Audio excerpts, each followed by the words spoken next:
만약 불륜이 사랑의 끝이 아니라 절실히 자기 자신을 다시 찾으려는 시도라면 어떨까요? 이 질문은 배신이 주는 고통을 정당화하기 위해 하는 것이 아닙니다. 하지만 더 깊이 들여다보면 불륜을 단순한 도덕적 배신 행위가 아닌 더 깊은 무언가의 증상으로 이해하기 시작할 때 무언가가 변합니다. 우리 사회에서는 배우자를 배신하는 것을 가장 용서할 수 없는 행동 중 하나로 봅니다. 하지만 70% 이상의 성인이 불륜과 관련된 충동, 욕망 또는 행동을 경험한 적이 있습니다. 이것이 대부분의 사람들이 나쁘거나 이기적이거나 가치관이 부족하다는 뜻일까요? 아니면 이것이 훨씬 더 인간적이고 보편적인 갈등의 조용한 표현일까요? 칼 융의 심층 심리학 관점에서 불륜은 단순한 부부 문제를 넘어서 신호입니다. 수년간 억압되고 침묵되어 온 무언가가 스며드는 영혼의 균열입니다. 종종 올바른 삶을 구축하는 과정에서 버려진 자기 자신과 다시 연결하려는 서투르고 고통스러운 시도입니다. 우리는 다른 사람을 찾는 것이 아닙니다. 무의식적으로 잃어버린 자기 자신의 일부를 찾고 있습니다. 금기는 쾌락 때문이 아니라 잊혀진 감정, 잠든 열정, 이상적인 남편, 모범적인 어머니, 책임감 있는 제공자가 되면서 뒤에 남겨진 정체성을 깨우기 때문입니다. 불륜 뒤에는 항상 답하지 못한 질문이 있습니다. 내가 되어야 했던 내가 되기 전에 나는 어디에 있었는가? 이 관점에서 불륜은 악이 아니라 깊고 상징적인 인간, 경험입니다. 용서할 수 없지만 이해할 수 있습니다. 그리고 이해할 때야 비로소 진정한 치유가 시작됩니다. 칼 융은 살지 않은 삶은 죽을 수도 있는 병이라고 말했습니다. 많은 사람들이 외적으로는 충실했지만 내면은 감정적으로 텅 빈 상태에 직면하는 이유입니다. 불륜은 항상 사랑이 없어서 일어나는 것이 아닙니다. 오히려 많은 경우 사랑에도 불구하고 일어납니다. 우리 내면의 무언가가 소리치기 시작하기 때문입니다. 그리고 그 소리는 항상 통제할 수 없습니다. 모두가 불륜으로 표현하지는 않습니다. 어떤 이는 불면증으로, 어떤 이는 존재론적 위기로, 또 다른 이는 설명할 수 없는 슬픔으로 느낍니다. 그러나 그 경계를 넘는 사람들은 종종 파괴하기 위해서가 아니라 다시 살아있음을 느끼기 위해서입니다. 이 영상에서는 융심리학에 따른 불륜의 가장 깊은 동기를 탐구할 것입니다. 다른 사람에 대한 욕망 뒤에 숨겨진 더 큰 욕망, 즉 자기 자신을 찾고자 하는 욕망을 발견하게 될 것입니다. 그리고 모든 것은 불편한 진실에서 시작됩니다. 불륜은 항상 사랑의 부족 때문이 아니라 영혼과의 연결 부족 때문입니다. 만약 우리가 불륜을 저지르는 상대방이 진정한 욕망의 대상이 아니라 우리가 더 이상 되지 않는 모든 것의 거울이라면 어떨까요? 칼 융이 영혼에 대해 이야기할 때 그는 종교적이거나 도덕적인 의미로 말한 것이 아닙니다. 그에게 영혼은 내면 존재의 살아있는 총체였으며 측정하거나 볼 수 없지만 개인의 가장 깊은 곳에 존재하는 것이었습니다. 그리고 그의 가장 도발적인 생각 중 하나는 이것입니다. 불륜은 배우자에 대한 범죄가 아니라 영혼이 보이기를 갈망하는 외침이라는 것입니다. 많은 사람들은 배신하는 사람이 단지 불만족스럽고 이기적이며 정서적으로 미성숙하다고 생각합니다. 하지만 깊은 심리학은 다른 시각을 보여줍니다. 불륜을 저지르는 사람은 상대방으로부터 도망치는 것이 아니라 자신을 찾고 있습니다. 낯선 품에서 낭만적 사랑의 이상을 따르려다 억압되고 무시되었던 정체성의 일부를 찾고 있는 것입니다. 관계 초반, 사랑에 빠지는 감정은 신기루처럼 작용합니다. 우리는 상대에게 이상화한 모든 것을 투사합니다. 그러나 시간이 지나면서 일상, 사회적 역할, 기대, 그리고 일상의 무게가 우리 내면의 중요한 부분을 묻기 시작합니다. 이전에는 자연스러웠던 것이 의무가 되고 놀이는 책임이 됩니다. 그리고 모르는 사이에 충만함을 느끼기 위해 구축한 관계가 진정한 자아를 가두는 세 장이 됩니다. 윤근 개성화, 즉 자기 자신이 되는 과정가 삶의 진정한 목적이라고 말했습니다.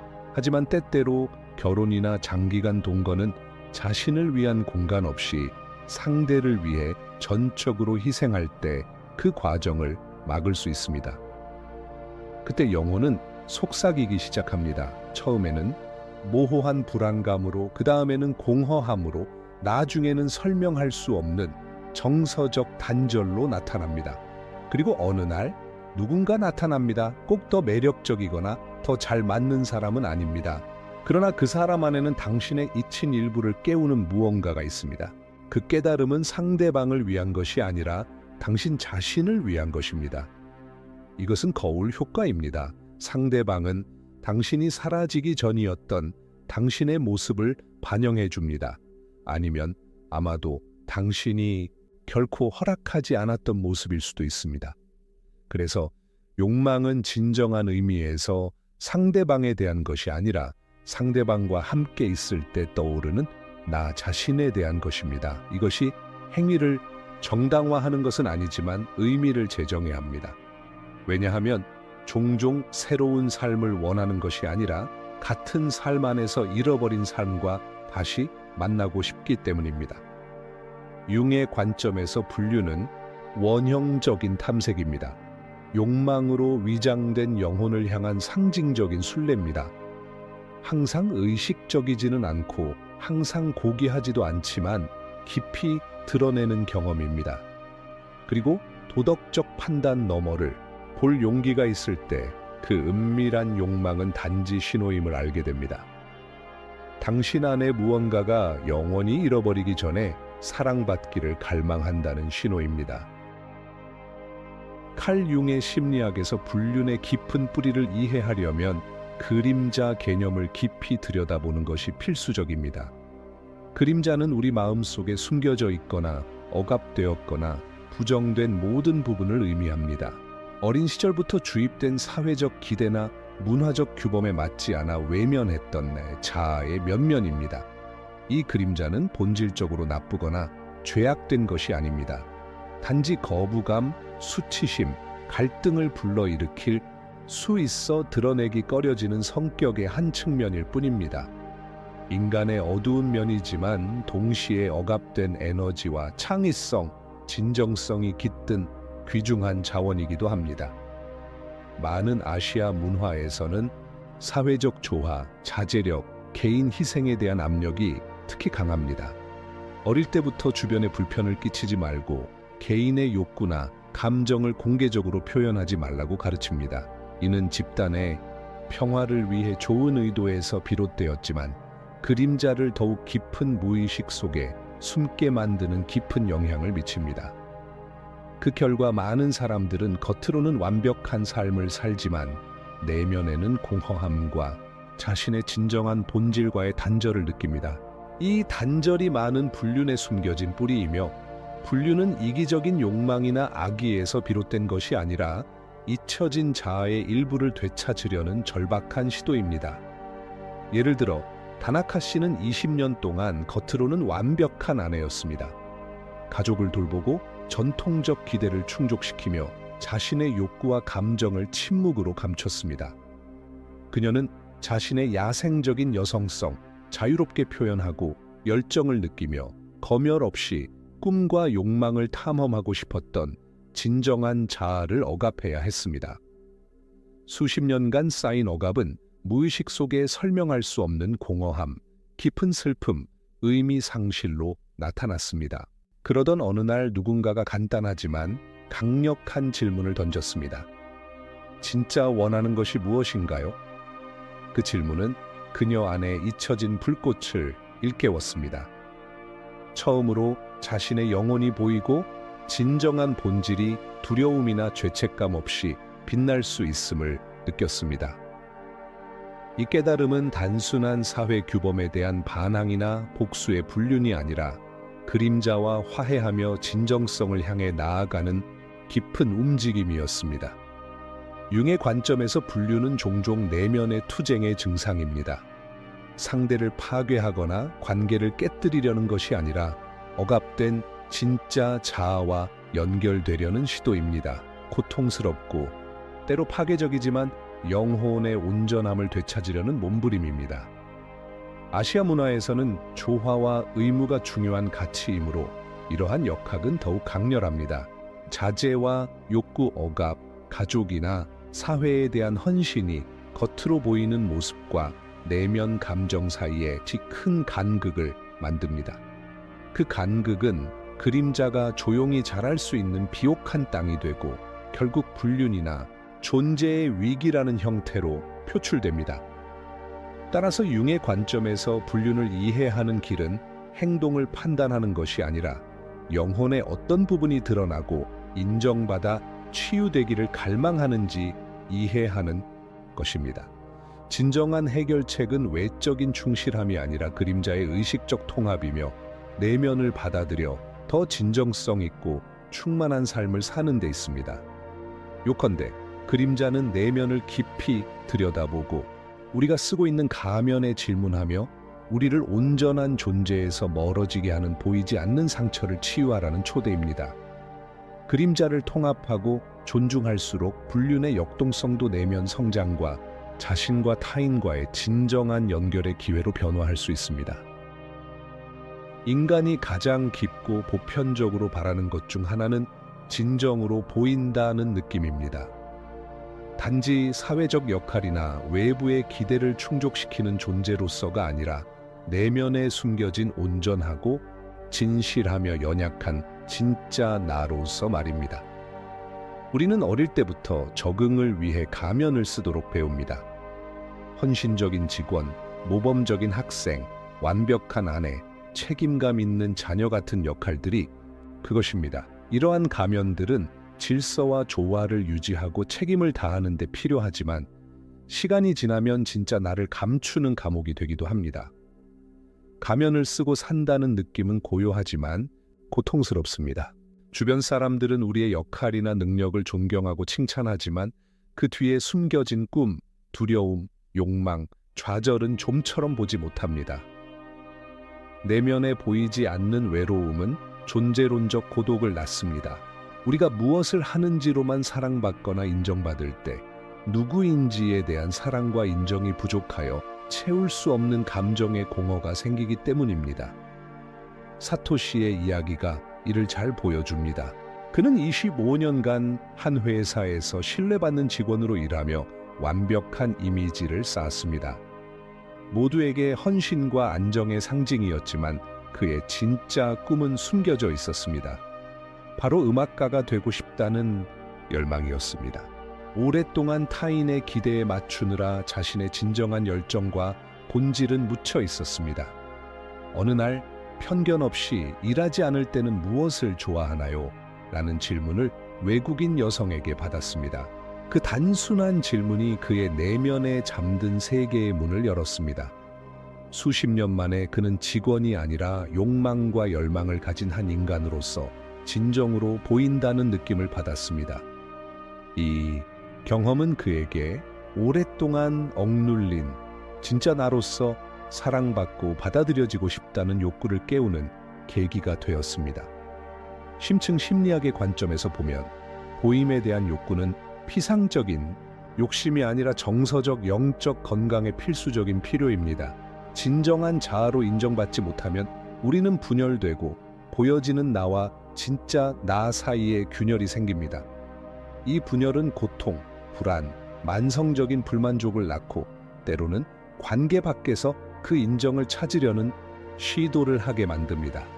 이런 맥락에서 불륜은 상처 입은 마음이 진정한 인정과 사랑을 갈망하는 고통스러운 몸부림일 수 있습니다. 사람들이 진심으로 원하는 것은 단지 무엇을 하느냐가 아니라 누구인가에 대한 사랑입니다. 빛과 그림자, 꿈과 연약함, 모순을 포함한 온전한 자신으로서 사랑받고 싶어 합니다. 진정성과 진심 어린 인정을 향한 이 갈망은 삶을 변화시킬 힘을 가집니다. 이는 해로운 행동을 정당화하려는 것이 아니라 많은 불륜 행위 뒤에 온전한 나로서 보이고 사랑받고 싶다는 조용한 외침이 있음을 이해하려는 노력입니다. 이 상처를 치유하려면 먼저 자신에게 그리고 나서 타인에게 진짜 나를 보여줄 용기가 필요합니다. 가면을 벗고 마음을 열어 판단 없이 우리를 볼 수 있게 하는 용기, 그리고 진정한 존재를 존중하고 받아들이는 관계를 만드는 일이 필요합니다. 결국 감정적 행복과 진정한 충실함의 길은 외적 약속만이 아니라 내면의 진실 통합과 주변 사람들과의 진정한 연결에 있습니다. 진짜 나로서 보이고 사랑받을 때 우리는 온전함을 느끼고 관계에서도 외부에서 찾을 필요 없이 내면에서 이미 발견한 최고의 모습을 줄 수 있습니다. 앞서 우리는 진정한 자신으로서 보이고 사랑받고자 하는 깊은 욕망을 탐구했습니다. 이제는 이 갈망이 인생의 중요한 시기인 중년기에 어떻게 더 강하게 나타나는지 이해할 차례입니다. 많은 사람들이 40대 전후로 불륜이나 기존 관계를 흔드는 충동을 경험하는 경우가 흔합니다. 이것은 단순한 변덕이나 겉핥기식 반항이 아닙니다. 또한 나이 들어감에 대한 두려움이나 성취에 대한 불만에서 비롯된 일시적 위기도 아닙니다. 깊은 심리학, 특히 융중의 관점에 따르면 이 시기는 영혼의 각성 시기입니다. 인생 전반부에서는 대부분의 시간과 에너지를 자아를 구축하는 데 쏟습니다. 공부하고 열심히 일하며 가족을 이루고 결혼하고 집을 사고 사회적, 직업적 의무를 다합니다. 이는 성인의 삶을 위한 기초를 다지는 중요한 시간입니다. 외적인 안정과 물질적 안녕을 확보하기 위한 구조를 세우는 시기입니다. 그러나 40대 무렵 무시할 수 없는 내면의 속삭임이 점점 커집니다. 그것은 이게 내가 가진 전부인가? 이게 내가 전부인가? 라고 묻는 영혼의 목소리입니다. 단순한 지적 질문이 아니라 지금까지 쌓아온 모든 것의 의미를 근본적으로 묻는 깊은 부름입니다. 이 각성은 실패나 쇠퇴의 신호가 아니라 영혼이 다시 살고 싶어 하고 잃었거나 억눌렸던 무언가를 되찾고자 하는 생명의 신호입니다. 새로운 열정을 탐험하고 창의력을 재발견하며 진정한 경험을 추구하거나 단순히 강렬하게 살아있음을 느끼고 싶어 하는 욕망일 수 있습니다. 이 각성은 현재의 삶이나 가족을 파괴하려는 목적이 아닙니다. 이 시기에 나타나는 불륜은 오히려 삶과 진정성에 대한 절박한 갈망의 표현일 가능성이 큽니다. 고통스럽고 모순되더라도 자신과 다시 연결하고 책임과 의무 속에 사라졌던 생기를 되찾으려는 시도입니다. 이 순간은 깊은 변화를 위한 기회이기도 합니다. 의식적으로 인식하고 다룬다면 영혼의 각성은 잊혀졌거나 억눌린 부분들을 통합하고 가면과 진짜 자아를 화해시키며 더 진실되고 풍요로운 관계를 구축하도록 안내할 수 있습니다. 따라서 이것은 위기가 아니라 내면의 부활입니다. 솔직하게 자신을 들여다보고 우리를 정의해온 습관과 역할에 의문을 품으며 더 풍요롭고 의미 있는 삶의 가능성에 마음을 여는 부름입니다. 이 과정은 도전적이고 갈등을 불러일으킬 수 있지만 깊은 상처를 치유하고 그림자를 통합하며 구축된 자아와 깨어나는 영혼 사이에서 새로운 균형을 찾을 수 있는 기회를 제공합니다. 이 역동성을 이해하면 불륜을 새로운 관점에서 볼 수 있습니다. 그것은 악이나 배신이 아니라 삶의 맥박을 다시 느끼고자 하는 영혼의 외침이라는 점입니다.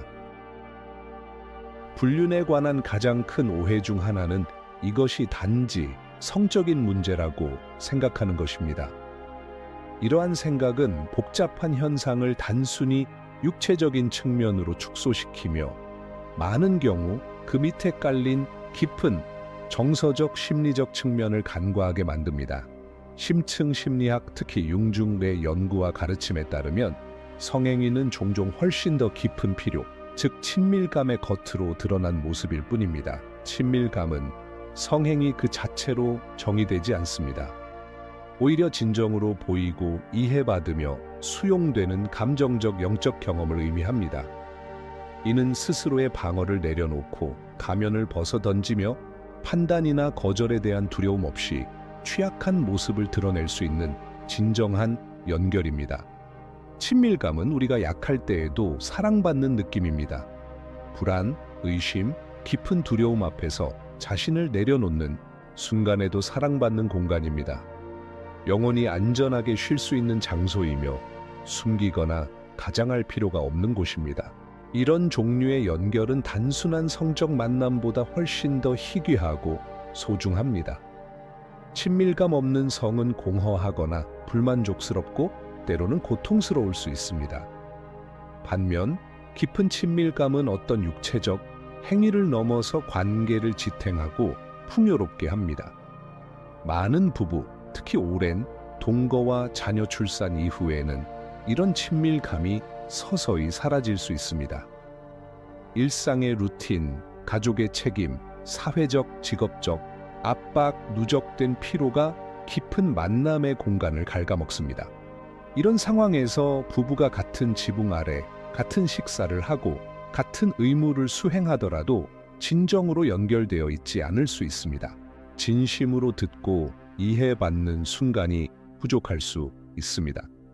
말이 단순한 소리가 아니라 상대의 영혼에 닿는 다리가 되는 순간이 결여될 수 있습니다. 이 친밀감이 사라지면 조용하고 아픈 공허가 생깁니다. 그 공허 속에서 일부 사람들은 이미 관계 안에서 찾지 못하는 진실한 자신으로 보이고 수용받고 사랑받고자 하는 욕구를 밖에서 찾기도 합니다. 그래서 불륜은 단순한 육체적 쾌락의 축으로 이해되어서는 안 됩니다. 많은 경우 그것은 잃어버린 친밀감과 다시 연결하고자 하는 영혼의 절규입니다. 때로는 잘못된 방식일지라도 관계가 돌보지 못한 존재론적 공허를 채우려는 시도입니다. 이 구분을 인식하는 것은 불륜을 더 깊이 있고 연민 어린 시각으로 접근하는 데 필수적입니다. 깨진 관계를 치유하는 것은 단지 성을 회복하는 문제가 아니라 진정한 친밀감을 복원하는 문제임을 이해하는 것입니다. 친밀감은 자신의 내면 세계를 나누고 상대의 세계를 조건 없이 수용하는 데 필요한 시간, 관심, 용기를 요구합니다. 가면 없는 온전한 존재, 적극적인 경청, 우리 모두의 모든 면을 받아들이는 사랑의 예술입니다. 부부가 이런 친밀감을 키워나갈수록 폭풍을 견디고 진정한 사랑을 깊게 하는 견고하고 회복력 있는 유대를 구축할 가능성이 커집니다. 사람들이 진정으로 불륜을 하는 이유는 무엇일까? 불륜은 단순한 배신이나 빈 행동이 아닙니다. 칼융의 깊은 시선으로 보면 누군가가 그 경계를 넘는 이유는 단지 육체적 욕망이나 일시적인 권태 이상의 훨씬 더 복잡하고 내면적인 갈등과 필요의 뿌리를 두고 있습니다. 본질적으로 불륜은 개인적인 변화를 향한 시도로 이해할 수 있습니다. 자신의 삶이 정체되었고 진정한 자아를 반영하지 못하는 역할에 갇혀 있다고 느낄 때 변화를 갈망하고 성장하며 다시 자신을 발견하려는 긴급함이 나타납니다. 이 변형의 과정은 항상 의식적인 성찰에서 이루어지지 않습니다. 종종 무의식적인 충동이 단조롭거나 억압된 존재의 사슬을 끊으려 합니다. 이런 의미에서 불륜은 자기 자신을 벗어나 내부의 틀에 갇힌 영혼을 해방하려는 방법입니다. 또 다른 근본적인 이유는 존재론적 위기, 즉 정체성의 위기입니다. 우리는 때때로 좋은 남편, 헌신적인 어머니, 모범적인 직원 같은 외부 기대에 맞는 이미지를 만들어야만 합니다. 그러나 그 이미지가 너무 경직되면 영혼은 자신이 온전히 살지 않는 삶임을 느끼기 시작합니다. 그때 의미 있고 삶의 색과 깊이를 더해줄 무언가를 찾고자 하는 욕구가 생겨납니다. 그래서 분류는 강요된 정체성에서 잠시 벗어나려는 시도이자 획일성을 요구하는 세상에서 진정한 자신을 찾으려는 탐색일 수 있습니다. 또한 억눌린 자유와 창조성에 대한 갈망이 있습니다. 자신의 꿈과 열정을 희생하며 역할과 책임을 수행하다 보면 온전히 자신을 표현하고 자유로워지고 싶은 열망이 불륜으로 나타날 수 있습니다. 이 자유에 대한 갈망은 특히 자아 표현이 제한되거나 통제되는 문화나 환경에서 강할 수 있으며, 그런 감정적 도피나 육체적 탈출이 숨 쉴 공간이 됩니다. 이렇게 분류는 단순히 다른 사람과의 관계가 아니라 자기 자신에서 벗어나려는 상징적인 행위입니다.